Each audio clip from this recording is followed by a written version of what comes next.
ನಾನು ಆಡ್ತಾ ಇರುವಂಥ ಗ್ರೌಂಡಿಗೆ ಬಂದು ಓಕೆ ನನ್ನ ಕಾಲರನ್ನು ಹೀಗೆ ಹಿಡಿದು ಸೀದಾ ಎಳ್ಕೊಂಡೋಗಿ ಜಿಮ್ಮಿನೊಳಗೆ ಹೀಗೆ ದೂಡಿದ್ರು.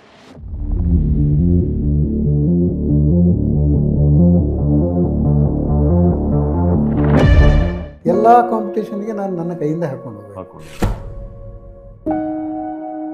ನನಗೆ ಇಂಟರ್ವ್ಯೂಗೆ ಹೋದ ಕೂಡಲೇ ಫಸ್ಟ್ ಕೇಳಿದ ಕ್ವಶನ್ನೇ, okay power lifting is a game, okay you have written it in hobby column why ಅಂತ ಕೇಳಿ. ನನ್ನ ಟಫ್ ಕಾಂಪಿಟೇಟರ್ ಚೈನಾದವನಿದ್ದ, ಓಕೆ ಹಾಂ ಹಾಂ ಅವನಿಗೆ ಹೇಳಿ ಬಂದಿದ್ದೆ ನೆಕ್ಸ್ಟ್ ಮೀಟಲ್ಲಿ ನನ್ನನ್ನು ಹಾಂ ಹೊಡೆದು ನಾನು ಗೋಲ್ ತಗೊಂಡೆ. ನನ್ನ ಈ ಕೈ ಅನ್ನುವಂಥದ್ದು ಬ್ಯಾಕ್ ಹೋಯ್ತು, ಓಕೆ ಬ್ಯಾಕ್ ಹೋಗಿ ಇದು ಶೋಲ್ಡರ್ ಡಿಸ್ಲೊಕೇಟ್. ಫೀಲ್ಡಿಗೆ ಬಂದು ಇಷ್ಟು ವರ್ಷ ಆದರೂ ಸಮೇತ ಇವತ್ತಿನವರೆಗೆ ಯಾವುದೇ ಒಂದು ನಾನ್ ವೆಜ್ಜನ್ನಾಗಲಿ ತಿಂದಿಲ್ಲ, ಯಾವುದೇ ಒಂದು ಪ್ರೋಟೀನ್ ಪೌಡರ್ನಾಗಿ ತಗೊಂಡಿಲ್ಲ. ತಗೊಂಡು ವರ್ಲ್ಡ್ ಮೀಟಿಗೆ ಸೆಲೆಕ್ಷನ್ ಆಗಿ ಹೋಗಿ.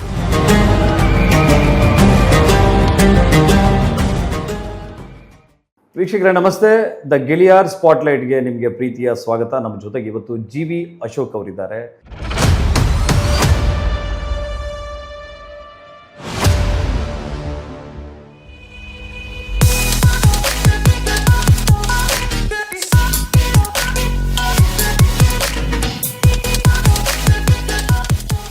GV ಅಶೋಕ್ ಅವರನ್ನ ಕಾರ್ಯಕ್ರಮಕ್ಕೆ ಪ್ರೀತಿಪೂರ್ವಕವಾಗಿ ಸ್ವಾಗತಿಸ್ಕೊಳ್ಳಿ. Sir welcome. ನಮಸ್ತೆ. ಹೇಗಿದ್ದೀರಿ? ಚೆನ್ನಾಗಿದೆ. ಎಷ್ಟು ಪ್ರಾಯ ನಿಮ್ಗೀಗ? ನನಗೆ 64 ತುಂಬಿ 65 ನಡೀತಾ ಇದೆ. ಓಕೆ, ಈಗ ನಿಮ್ಮ ಏನು ಪವರ್ ಲಿಫ್ಟಿಂಗ್ ಜರ್ನಿ ಮುಗೀತೀಗ, ಈಗ ಮಾಡ್ತಾ ಇಲ್ಲ? 2024 ಜುಲೈಗೆ ಇಂದೋರ್ನಲ್ಲಿ ನಡೆದ Okay. ರಾಷ್ಟ್ರೀಯ ಪವರ್ ಲಿಫ್ಟಿಂಗ್ ಮಾಸ್ಟರ್ಸ್ ವಿಭಾಗದಲ್ಲಿ okay strong man of best lifter of India ತೆಗೆದುಕೊಂಡ ನಂತರ ಓಕೆ ಈಗ ಸದ್ಯಕ್ಕೆ ಓಕೆ ವಿರಮಿಸ್ತಾ ಇದ್ದೇನೆ. ವಿರಮಿಸ್ತಾ ಇದ್ದೀರಿ, ಹೌದು. ಆದ್ರೆ ಇನ್ನೂ ಉತ್ಸಾಹ ಉಂಟು ಮಾಡಬೇಕಂತ ಉತ್ಸಾಹ ಇದೆ. ಓಕೆ ಆದರೆ ಏನಾಗಿದೆ ಅಂತ ಹೇಳಿದ್ರೆ, ಸಾಧಿಸುವಂಥದ್ದು ಎಲ್ಲವನ್ನು ಸಾಧಿಸಿ ಆಗಿದೆ. ಓಕೆ ಇನ್ನು ಉಳಿದ ಸ್ಪರ್ಧಾಳುಗಳಿಗೆ ಒಂದು ಸ್ವಲ್ಪ ಸ್ಕೋಪ್ ಇರಲಿ ಅಂತ ಹೇಳಿ ಸಲಹೆ ಕೊಡ್ತೀರಿ. ಸಲಹೆ. ಅಂದ್ರೆ ನೀವು ಸ್ಪರ್ಧೆಗೆ ಹೋದ್ರೆ ಅಲ್ಲಿ ನೀವೇ ಗೆದ್ಕೊಂಡ್ ಬರ್ತೀರಿ ಒಂದು ರೀತಿಯಲ್ಲಿ. ಹೌದು ಹೌದು. ಯಾಕಂದ್ರೆ ನನ್ನ ಏಜ್ ಗ್ರೂಪ್ನಲ್ಲಿ ನನ್ನ ಬಾಡಿ ವೆಯ್ಟ್ ಕೆಟಗರಿಯಲ್ಲಿ ಸದ್ಯಕ್ಕೆ ನನ್ನ ಪೌಂಡೇಜಿನ ಹತ್ತಿರ ಯಾರೂ ಇಲ್ಲ ಅಂತ ಹೇಳ್ಬೋದು. ಓಕೆ ಸರ್, ಪವರ್ ಲಿಫ್ಟಿಂಗ್ ಬಗ್ಗೆ ನಿಮಗೆ ಯಾಕೆ ಒಂದು ಆಸಕ್ತಿ ಬಂತು? ಯಾರು ನಿಮ್ಮನ್ನ ಆ ಕಡೆ ಕರ್ಕೊಂಡು ಹೋದ್ರು? ಇದನ್ನು ಆಲೋಚಿಸ್ತಾ ಹೋದರೆ, ನಾನು ಆವಾಗ 1978, 79ರಲ್ಲಿ ನಮ್ಮ ತಂದೆ ಅವರ ಉದ್ಯೋಗದಲ್ಲಿ ಶಿವಮೊಗ್ಗಕ್ಕೆ ಟ್ರಾನ್ಸ್ಫರ್ ಆದಾಗ ಓಕೆ ಅಲ್ಲಿ ನ್ಯಾಷನಲ್ ಕಾಲೇಜ್ ಆಫ್ ಕಾಮರ್ಸ್ ಎನ್ನುವಂಥ ಕಾಲೇಜಿಗೆ ಸೇರಿದೆ. ಹೊಸ ಪರಿಸರ, ಹೊಸ ಕಾಲೇಜು. ಸಂಜೆಯ ಸಮಯನ ಏನು ಮಾಡೋದು ಅಂತ ಗೊತ್ತಾಗ್ತಿರ್ಲಿಲ್ಲ. ಆವಾಗ ಒಂದು ಶಾರ್ಟ್ಸ್ ಹಾಕ್ಕೊಂಡು ಅಲ್ಲಿ ಶಾಲೆ ಗ್ರೌಂಡ್ನಲ್ಲಿ ಕಾಲೇಜು ಮುಗಿದ ನಂತರ ವಾಲಿಬಾಲ್ ಆಡ್ತಾ ಇದ್ದೆ. ಓಕೆ ಆವಾಗ ಅಲ್ಲಿಯ ಫಿಸಿಕಲ್ ಡೈರೆಕ್ಟರ್, ಈಗ ಅವರು ಇಲ್ಲ, ಓಕೆ ದಿವಂಗತ ಯಶವಂತರಾವ್ ಅನ್ನೋರು, ಓಕೆ ಬಾರಪ್ಪ ಇಲ್ಲಿ ಅಂತ ಹೋದೆ. ಎಲ್ಲಿಂದ ಬಂದಿದ್ದು? ಸರ್, ಮಂಗಳೂರಿಂದ. ನಿನ್ನ ಫಿಸಿಕ್ ನೋಡಿದರೆ ಜಿಮ್ಮಿಗೆ ಬಹಳ ಸೂಟ್ ಆಗುವಂಥ ಇದೆ. ಇಲ್ಲೇ ಪಕ್ಕದಲ್ಲಿ ಪುಲಿಕೇಶಿ ವ್ಯಾಯಾಮ ಶಾಲೆ ಅನ್ನೋದೊಂದು ಶಾಲೆ ಇದೆ, ಮೈಸೂರಿನಲ್ಲಿ ಅಲ್ಲ ಶಿವಮೊಗ್ಗದಲ್ಲಿ. ಹಾಂ, ಆ ವ್ಯಾಯಾಮ ಶಾಲೆಗೆ ನೀನು ಹೋಗು, ಚೆನ್ನಾಗಾಗುತ್ತೆ ಅಂತ ಹೇಳಿದರು. ನಾನು ಅಷ್ಟೊಂದು ಅದನ್ನು ಗಮನಕ್ಕೆ ತಗೊಳ್ಳಿಲ್ಲ. ಮತ್ತು ಪುನಃ ಆ ವಾಲಿಬಾಲು ಅದರಲ್ಲಿ ನಿರತನಾಗಿ ಆಡ್ತಾ ಇದ್ದೆ. 15 ದಿವಸದ ನಂತರ ಅದೇ ಫಿಸಿಕಲ್ ಡೈರೆಕ್ಟರ್ನವರು ನಾನು ಆಡ್ತಾ ಇರುವಂಥ ಗ್ರೌಂಡಿಗೆ ಬಂದು ಓಕೆ ನನ್ನ ಕಾಲರನ್ನು ಹೀಗೆ ಹಿಡಿದು ಸೀದಾ ಎಳ್ಕೊಂಡೋಗಿ ಜಿಮ್ಮಿನೊಳಗೆ ಹೀಗೆ ದೂಡಿದರು. ಓಕೆ ಅದರ ನಂತರ ಇವತ್ತಿನವರೆಗೆ ಅದನ್ನು ಬಿಟ್ಟಿಲ್ಲ? ನಾನು ಬಿಟ್ಟಿಲ್ಲ. 79, 80ರಲ್ಲಿ ನಾನು ಸ್ಟಾರ್ಟ್ ಮಾಡಿದ್ದು. ಓಕೆ ಆರಂಭದಲ್ಲಿ ಜಿಲ್ಲಾ ಮಟ್ಟ, ರಾಜ್ಯ ಮಟ್ಟ, ಮತ್ತು weight lifting, power lifting, body building, ಇವು ಮೂರನ್ನೂ ಮಾಡ್ತಾ ಇದ್ದೆ. ಓಕೆ ತದನಂತರ ಯಾವುದಾದ್ರೂ ಒಂದರಲ್ಲಿ ಪರಿಣತಿಯನ್ನು ಪಡೆದರೆ ಸ್ವಲ್ಪ ಅಚೀವ್ ಮಾಡಲಿಕ್ಕೆ ಸಾಧ್ಯ ಅಂತ ಹೇಳಿ ಪವರ್ ಲಿಫ್ಟಿಂಗ್ ಒಂದನ್ನೇ ಮುಂದುವರಿಸ್ಕೊಂಡು ಬಂದೆ. 90s ಅಲ್ಲಿ ಕಾಂಪಿಟೇಷನ್ ಮಾಡ್ಲಿಕ್ಕೆ ಸ್ಟಾರ್ಟ್ ಮಾಡಿದ್ರಾ? 80s ಅಲ್ಲಿ. ಓಕೆ, ಯಾವ ಹಂತದಿಂದ ಶುರು ಆಯ್ತು ಅದು? ಮೊದಲು ಶಿವಮೊಗ್ಗ ಡಿಸ್ಟ್ರಿಕ್ಟ್ ಲೆವೆಲ್, ಓಕೆ, ಅಲ್ಲಿ ಕಾಲೇಜ್ ಲೆವೆಲಲ್ಲೆಲ್ಲ ಆಗ್ತಾಯಿತ್ತು. ಮತ್ತು ಯೂನಿವರ್ಸಿಟಿ ಲೆವೆಲ್ ಕಾಂಪೀಟ್ ಮಾಡ್ತಾ ಇದ್ದೆ. ಓಕೆ, ಕಾಲೇಜಿನಲ್ಲಿ ಶ್ರೀ ಕಾಮರ್ಸ್ ಟೈಟಲ್ ಬಾಡಿ ಬಿಲ್ಡಿಂಗಲ್ಲಿ ತಗೊಂಡೆ. ಆಮೇಲೆ ಕಾಲೇಜಿನಲ್ಲಿ ಆರಂಭದಿಂದಲೇ ಪ್ರಥಮ ಸ್ಥಾನವನ್ನು ಅಲಂಕರಿಸಿದ್ದೆ. ನಿಮ್ಮ ಎಜುಕೇಶನ್ ಎಲ್ಲಿಂದ ಶುರುವಾಯಿತು? ಅಂದ್ರೆ ಜರ್ನಿ, ನೀವು ಮೂಲತಃ ಕೋಟದವರು, ಹೌದು. ಶಿವರಾಮ ಕಾರಂತರ ಮೊಮ್ಮಗ, ಅಂದ್ರೆ ಶಿವರಾಮ ಕಾರಂತರ ಕುಟುಂಬದವರು. ಅಂದ್ರೆ ಕೋಟದಲ್ಲೇ ಎಜುಕೇಶನ್ ಸ್ಟಾರ್ಟ್ ಆಯ್ತಾ ಅಥವಾ ಎಲ್ಲಿಂದ ಶುರು? ನಿಜವಾಗಿ ಹೇಳಬೇಕು ಅಂತ ಹೇಳಿದ್ರೆ ನಾನು ಕೋಟದಲ್ಲಿ ಓದಲೇ ಇಲ್ಲ. ಓಕೆ.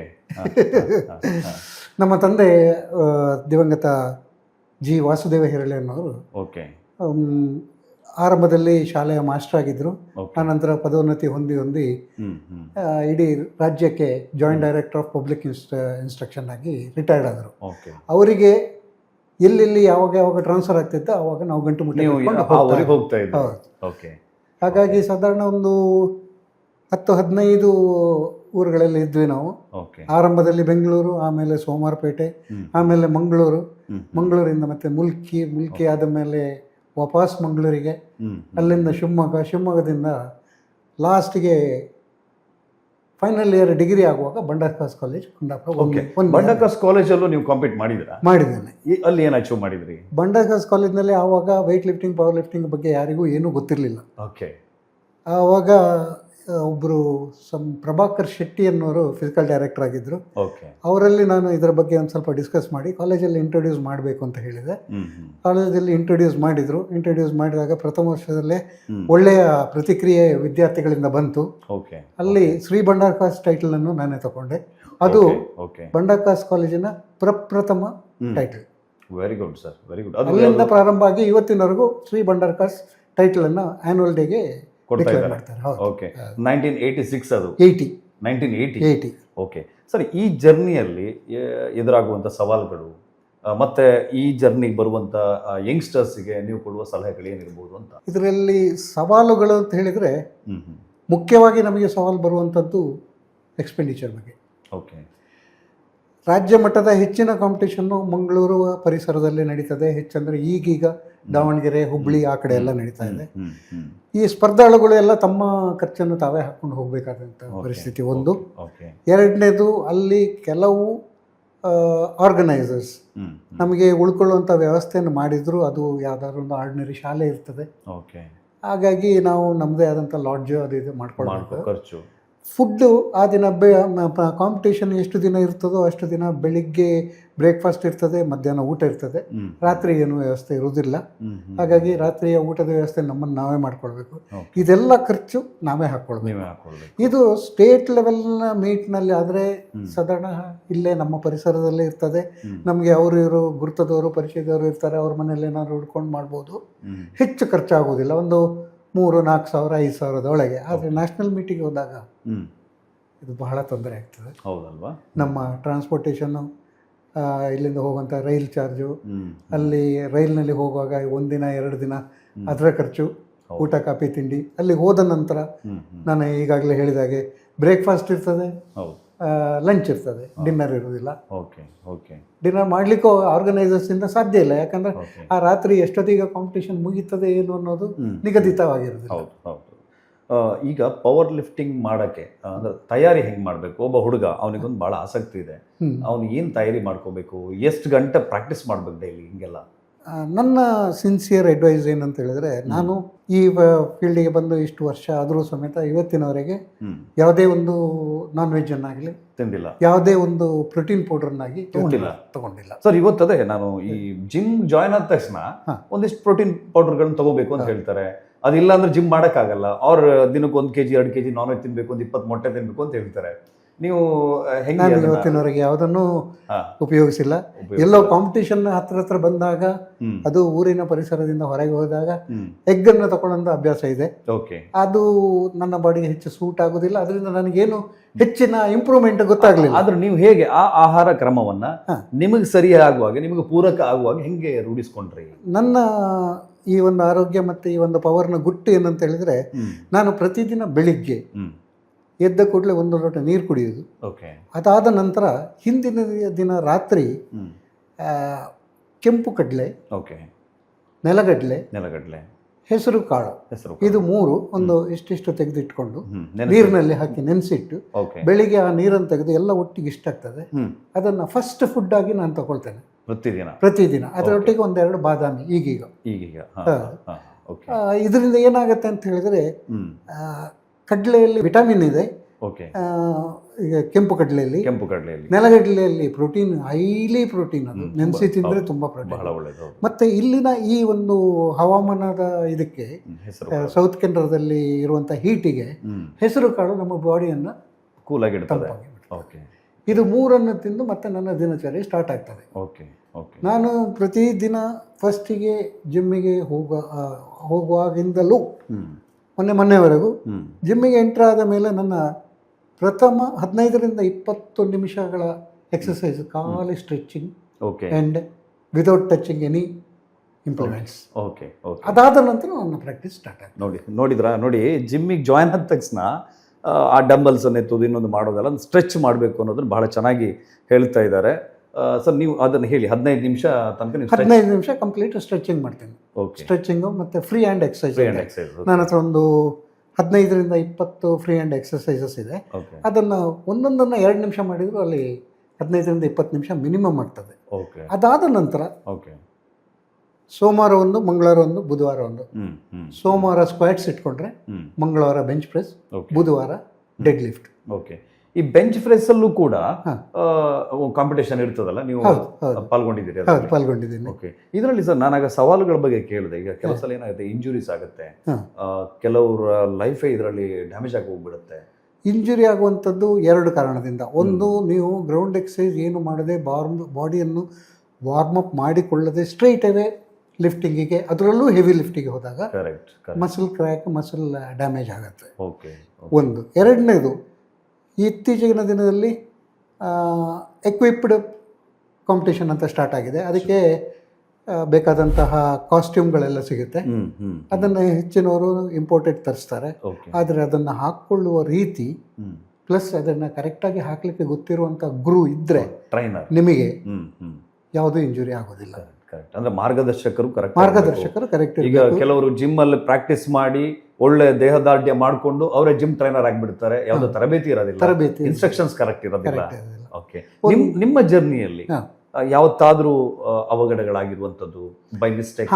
ನನ್ನಲ್ಲಿ ಒಮ್ಮೆ ಆಗಿತ್ತು. ಆವಾಗ 1980ನೇ ಇಸ್ವಿಯಲ್ಲಿ ಬಂಡಾಸ್ಕಾಸ್ ಕಾಲೇಜಲ್ಲಿ ಓದ್ತಾ ಇರುವಾಗ, ಬಂಡಾಸ್ಕಾಸ್ ಕಾಲೇಜಿನಲ್ಲಿ ವೆಯ್ಟ್ ಲಿಫ್ಟಿಂಗಲ್ಲಿ ಫಸ್ಟ್ ಬಂದೆ. ಆಮೇಲೆ ಮ್ಯಾಂಗ್ಳೂರ್ ಯೂನಿವರ್ಸಿಟಿ ಮೀಟ್ ಇತ್ತು. ಆವಾಗ ಮ್ಯಾಂಗ್ಳೂರ್ ಯೂನಿವರ್ಸಿಟಿ ಸ್ಟಾರ್ಟ್ ಆಗಿದ್ದಷ್ಟೇ.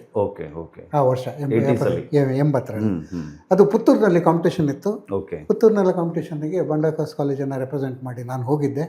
ಅಲ್ಲಿ ನನಗೆ ಮತ್ತೆ ಪುತ್ತೂರಿನ ಒಬ್ಬ ಫಿಲೋಮಿನಸ್ ಕಾಲೇಜಿನ ಒಬ್ಬನಿಗೆ ಟಫ್ ಫೈಟ್ ಇತ್ತು. ಆವಾಗ ಈ ಕಾಸ್ಟ್ಯೂಮ್ ಅದೆಲ್ಲ ಹೆಚ್ಚೇನಿಲ್ಲ, ಆರ್ಡಿನರಿ ಚಡ್ಡಿ ಮತ್ತೆ ಬನಿಯನ್ ಹಾಕೊಂಡು ನಾವು ಪ್ರಾಕ್ಟೀಸ್ ಮಾಡ್ತಾ ಇದ್ವಿ. ಹೆಚ್ಚಂದ್ರೆ ಒಂದು ಕಬಡ್ಡಿ ಆಡುವಂಥ ನೀ ಕ್ಯಾಪ್, ಕೈಗೊಂದು ರಿಸ್ಟ್ ಬ್ಯಾಂಡ್, ಇಷ್ಟು ಮಾತ್ರ ಇತ್ತು.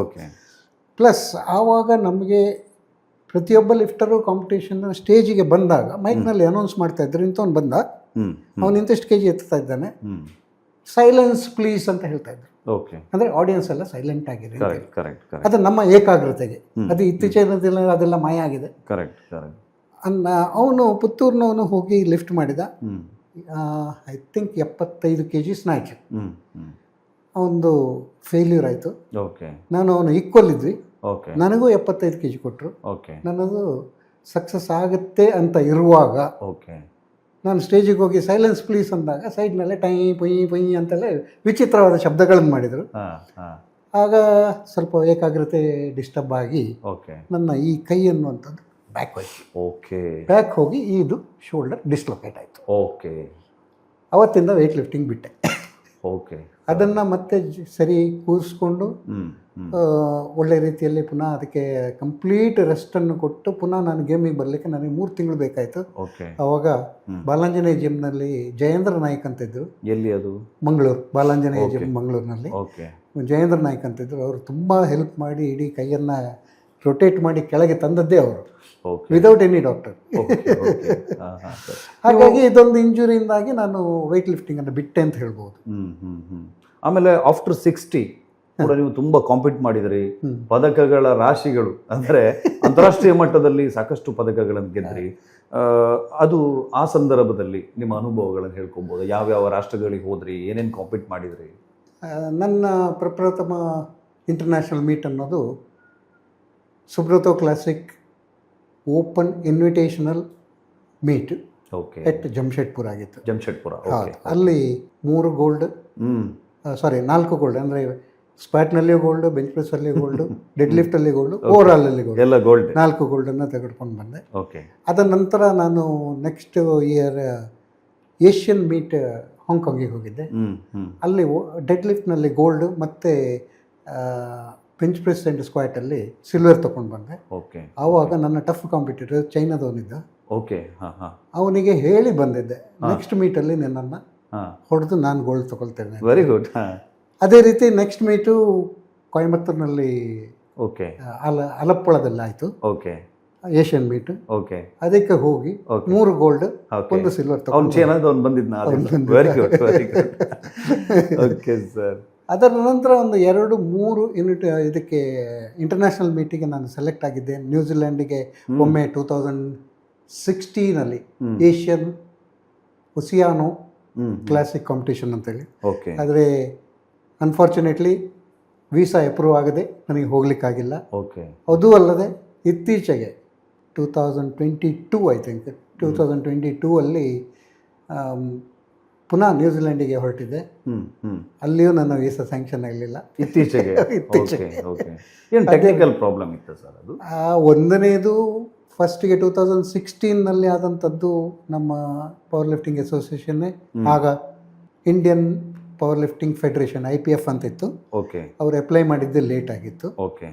ಆ್ಯಂಡ್ ಈ ಸಲ ಕಾರಣ ಏನಂತ ಗೊತ್ತಿಲ್ಲ. 2ನೇ ಸಲ ಅದು ನ್ಯೂಜಿಲ್ಯಾಂಡಿಗೆ.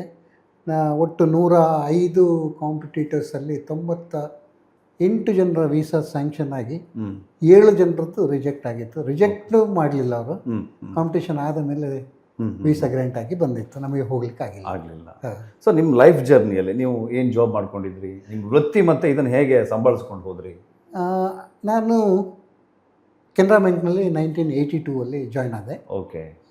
ಜಾಯ್ನ್ ಆಗೋ ಮೊದಲೇ ನಾನು ಈ ಫೀಲ್ಡ್ನಲ್ಲಿದ್ದೆ. ಅಂದರೆ ನಿಮಗೆ ಇಮಿಡಿಯೇಟ್ಲಿ ಜಾಬ್ ಆಯಿತು ಅಲ್ವಾ? ಓಕೆ. ಆ್ಯಕ್ಚುಲಿ ನಾನು ಬಂಡಾಕಾಸ್ ಕಾಲೇಜಿಂದ ಡಿಗ್ರಿ ಮುಗಿಸಿದ ನಂತರ CA ಮಾಡಬೇಕು ಅಂತೇಳಿ ಪ್ರಯತ್ನ ಪಟ್ಟೆ. ಆರ್ಟಿಕಲ್ಶಿಪ್ ಕಂಪ್ಲೀಟ್ ಮಾಡಿದೆ. ಓಕೆ. ಓಕೆ. ಆದರೆ ಎಕ್ಸಾಮ್ನಲ್ಲಿ ಒಂದಕ್ಕಿಂತ ಒಂದು ಕಡಿಮೆ ಮಾರ್ಕ್ ಬಂದ ಮೇಲೆ ಓಕೆ, ಇನ್ನೂ ಆಗ CA ತುಂಬ ಟಫ್ ಇತ್ತು. ಇಲ್ಲಿ ಹತ್ತಿರದಲ್ಲಿ ಎಲ್ಲೂ ಕೋಚಿಂಗ್ ಕ್ಲಾಸ್ ಇರಲಿಲ್ಲ. ಕರೆಕ್ಟ್. ಇದೆಲ್ಲ ಇದ್ದದ್ರಿಂದ ಇನ್ನು ನಾನು ಈ CA ಅನ್ನೋದನ್ನು ಹಿಡ್ಕೊಂಡ್ರೆ ನನ್ನ ಲೈಫಲ್ಲಿ ಸೆಟ್ಲ್ ಆಗಲಿಕ್ಕೆ ಆಗುವುದಿಲ್ಲ ಅಂತ ಒಂದು ನನ್ನ ಮನಸ್ಸಿಗೆ ನಾನೇ ಒಂದು ನಿರ್ಧಾರ ತಗೊಂಡು, ಆವಾಗ ಬ್ಯಾಂಕಿಂಗ್ ಸರ್ವಿಸ್ ರಿಕ್ರೂಟ್ಮೆಂಟ್ ಬೋರ್ಡ್ ಅಂತ ಒಂದು ಎಕ್ಸಾಮ್ ನಡೆಸ್ತಾ ಇದ್ರು. ಅದಕ್ಕೆ ಪ್ರಥಮ ಬಾರಿಗೆ ಅಪಿಯರ್ ಆದೆ. ಪ್ರಥಮ ಬಾರಿಯಲ್ಲೇ ಸೆಲೆಕ್ಷನ್ ಆಯಿತು. ಆ ಸೆಲೆಕ್ಷನ್ನಲ್ಲಿ ನನಗೆ ಈ ನನ್ನ ಕಾಲೇಜ್ ಲೆವೆಲ್ನ power lifting, weight lifting, body ಬಿಲ್ಡಿಂಗ್ನ ಸರ್ಟಿಫಿಕೇಟ್ಸು ತುಂಬ ವ್ಯಾಲ್ಯೂ ಕೊಡ್ತು. ಹೌದಾ sir? Very good sir. Okay. ಯಾಕಂದರೆ ಅಪ್ಲಿಕೇಶನ್ನಲ್ಲಿ ಹಾಬೀಸ್ ಅಂತ ಒಂದು ಕಾಲಮ್ ಇರ್ತದೆ. ಕರೆಕ್ಟ್. ಅದರಲ್ಲಿ ನಾನು ಪವರ್ ಲಿಫ್ಟಿಂಗ್ ಅಂತ ಹೇಳಿದೆ. ಓಕೆ. ನನಗೆ ಇಂಟರ್ವ್ಯೂಗೆ ಹೋದ ಕೂಡಲೇ ಫಸ್ಟ್ ಕೇಳಿದ ಕ್ವಶನ್ನೇ, okay, power lifting is a game, okay, you have written it in hobby column, why ಅಂತ ಕೇಳಿದೆ. Okay. Okay. Of course it is a game only, but I have taken it as a hobby. Okay. Okay ಅಂತ ಹೇಳಿದೆ. ನನ್ನ ಸರ್ಟಿಫಿಕೇಟ್ಗಳನ್ನೆಲ್ಲ ನೋಡಿದ್ರು, ಮೆಚ್ಚುಗೆ ಆಯಿತು, job ಆಯಿತು. But not under sports quota. Correct. General ಕೋಟಾದಲ್ಲಿ. ಸರ್, ಈಗ ಪವರ್ ಲಿಫ್ಟಿಂಗ್ನ ಹುಡುಗರಿಗೆ ಈ ಕ್ಷೇತ್ರದಲ್ಲಿ ಸಾಧನೆ ಮಾಡಿದರೆ ಅವರಿಗೆ ಉದ್ಯೋಗ ಅವಕಾಶಗಳು ಈ ಕಾಲಕ್ಕೆ ಸಿಗ್ತಾ ಇದೆಯಾ, ಅಥವಾ ಈ ಕಾಲಕ್ಕೆ ಸರ್ಕಾರವೋ ಅಥವಾ ಇನ್ನು ಏನು ಯಾವ ರೀತಿಯ ಸಹಕಾರಗಳು ಸಿಗ್ತಾ ಇವೆ ಅಂತ? ಸರ್ಕಾರದಿಂದ ಸಹಕಾರ ಏನೂ ಇಲ್ಲ ಅಂತ ಅದಕ್ಕೆ ನನಗೆ ತಿಳಿದಿರುವಂಥ ಕಾರಣ ಒಂದು ಏನಂತ ಹೇಳಿದ್ರೆ, ಪವರ್ ಲಿಫ್ಟಿಂಗ್ ಅನ್ನೋ ಗೇಮನ್ನು international or national Olympic association ಇನ್ನೂ ರೆಕಗ್ನೈಸ್ ಮಾಡಿಲ್ಲ. ಮಾಡಬಹುದಾ? ಮಾಡುವ ಚಾನ್ಸಸ್ ಇದೆ. ಅವ್ರದ್ದು ಕೆಲವು ಕಂಡೀಷನ್ಸ್ ಇದೆ, ಅದನ್ನು ಫುಲ್ಫಿಲ್ ಮಾಡಿದರೆ ಆಗ್ತದೆ. ಓಕೆ. ಓಕೆ. ಹಾಗಾಗಿ ಅಲ್ಲಿಂದ ನಮಗೆ ಗೇಮ್ ರೆಕಗ್ನೈಸ್ ಆಗದೇ ಇದ್ದರೆ ನಮಗೆ ಇಂಟರ್ನ್ಯಾಷನಲ್ ಮೀಟಿಂಗಿಗೆ ಹೋಗುವಾಗಲೂ ನಾವು ನಮ್ಮ ಖರ್ಚನ್ನು ನಾವೇ ಹಾಕೊಳ್ಬೇಕಾಗ್ತದೆ. ಕರೆಕ್ಟ್. ಹೌದು. ಅದರಲ್ಲಿಯೂ ನನ್ನ ಒಂದು ದುರದೃಷ್ಟ ಅಥವಾ ನನ್ನ ಇದು ಅಂತ ಹೇಳಿದರೆ, ನಾನು ಬ್ಯಾಂಕಿನ ಜಾಬಲ್ಲಿ ಇದ್ದ ಕಾರಣ 82ಗೆ ಬ್ಯಾಂಕಿಗೆ ಜಾಯ್ನ್ ಆದ ನಂತರ ಕಾಂಪಿಟೇಷನ್ ಮಾಡ್ತಾನೇ ಇದ್ದೆ. ಆವಾಗ ಬ್ಯಾಂಕಿಂದ ಸಪೋರ್ಟ್ ಸಿಗ್ತಾ ಇರಲಿಲ್ಲ. ಓಕೆ. ಯಾಕೆಂತ ಹೇಳಿದ್ರೆ, you are not been recruited under sports quota. Okay. Correct. Bank support ಇಲ್ಲ. ಓಕೆ. ಎಲ್ಲ ಕಾಂಪಿಟೇಷನ್ಗೆ ನಾನು ನನ್ನ ಕೈಯಿಂದ ಹಾಕೊಂಡು ಹೋಗ್ರಿ. ಅದೇ ಉಳಿದವ್ರಿಗೆ ಏನಾಗತ್ತೆ, ಹೆಚ್ಚಿನವರು ಜಾಬಲ್ಲಿ ಇಲ್ಲದೆ ಇರೋರು ಇದ್ದಾಗ ಅವರು ಜನರಲ್ ಪಬ್ಲಿಕ್ ಹತ್ರ ಡೊನೇಷನ್ ಕೇಳ್ಕೊಂಡು ಹಣ ಸಂಗ್ರಹಿಸ್ಕೊಂಡು ಈ ಮೀಟ್ಗಳಿಗೆಲ್ಲ ಹೋಗ್ತಾರೆ. ಓಕೆ ಓಕೆ ಆದರೆ ನಾನು as an employee I can go and beg with the public. ಅವ್ರೇನು ಹೇಳ್ತಾರೆ, ನೀ ಬ್ಯಾಂಕಲ್ಲಿ ಇದೆಯಲ್ಲ ಮರೆಯ, ಬ್ಯಾಂಕಲ್ಲಿ ಕೇಳು, ಅವ್ರು ಯಾಕೆ ಕೊಡೋದಿಲ್ಲ ನಿನಗೆ? Correct correct correct. ಅಥವಾ ನೀನು ಸಂಪಾದನೆ ಮಾಡಿದ್ರಲ್ಲಿ ಉಳಿಸಿದ್ದು ಒಂದು ಸ್ವಲ್ಪವೂ ಇಲ್ಲ, ಅದು ಹಾಕ್ಕೊಂಡು ಹೋಗ್ಬಾರ್ದ ಅನ್ನುವಂಥ ಪ್ರಶ್ನೆ ಬರ್ತದೆ. ಹಾಗಾಗಿ ನಾನು ಯಾರಲ್ಲೂ ಕೇಳಲಿಕ್ಕೆ ಹೋಗಿಲ್ಲ. ನಾನು ಇದುವರೆಗೆ ಆಗಿರುವಂಥ ಎಲ್ಲ ಇಂಟರ್ನ್ಯಾಷನಲ್ ಮೀಟು ನನ್ನ ಸ್ವಂತ ಖರ್ಚಿನಲ್ಲಿ. ಹಾಂಗ್ಕಾಂಗಿಗೆ ಹೋದಾಗ 1,35,000, ಹಾಗೆ ಕೊಯಂಬತ್ತೂರಿಗೆ ಹೋದಾಗ 80,000, ಆಮೇಲೆ ಒಮ್ಮೆ ವರ್ಲ್ಡ್ ಮೀಟಿಗೆ ಸೆಲೆಕ್ಷನ್ ಆಗಿ ಹೋಗಿದ್ದೆ. ಓಕೆ, ಅದು ಕೆನಡಾದಲ್ಲಿತ್ತು. ಓಕೆ, ಅಲ್ಲಿ ನನ್ನ ಗ್ರೂಪ್ನಲ್ಲಿ ನಾನು ಇಡೀ ವರ್ಲ್ಡಿಗೆ ಓಕೆ 8th ಪ್ಲೇಸಲ್ಲಿ ಬಂದಿದ್ದೇನೆ. ಓಹೋ, ಓಕೆ, ಗ್ರೇಟ್ ಸರ್. ಸರ್, ಈಗ ನೀವು ಪ್ರಶಸ್ತಿ ವಿಜೇತರು, ಹಲವು ಸಂದರ್ಭಗಳಲ್ಲಿ ಪ್ರಶಸ್ತಿ ವಿಜೇತರು, ಹಲವು ಸಂದರ್ಭಗಳಲ್ಲಿ ಪ್ರಶಸ್ತಿಯಿಂದ ಪುರಸ್ಕೃತರು ಆಗಿದ್ದೀರಿ. ಅಂದ್ರೆ ರಾಜ್ಯೋತ್ಸವ, ಇನ್ನೊಂದು ಬೇರೆ, ಅದು ಯಾವ್ಯಾವ ಪ್ರಶಸ್ತಿಗಳು ನಿಮ್ಮನ್ನು ಅರಸ್ಕೊಂಡು ಬಂದವು? ಒಂದು ಮನೋಹರ್ ತೋಳಾರ್ ಪ್ರಶಸ್ತಿ, ಕಾರಂತ ಪ್ರತಿಷ್ಠಾ ಕೋಟಾದವರು ಕೊಡುವಂಥದ್ದು. ಓಕೆ. 2017ರಲ್ಲಿ ಜಿಲ್ಲಾ ರಾಜ್ಯೋತ್ಸವ ಜಿಲ್ಲಾ ರಾಜ್ಯೋತ್ಸವ ಪ್ರಶಸ್ತಿ. ಆಮೇಲೆ ಈ ಸನ್ಮಾನಗಳು ಅದು ನಾನು ಹೇಳ್ಬೇಕಂತಿಲ್ಲ. ಹೌದು.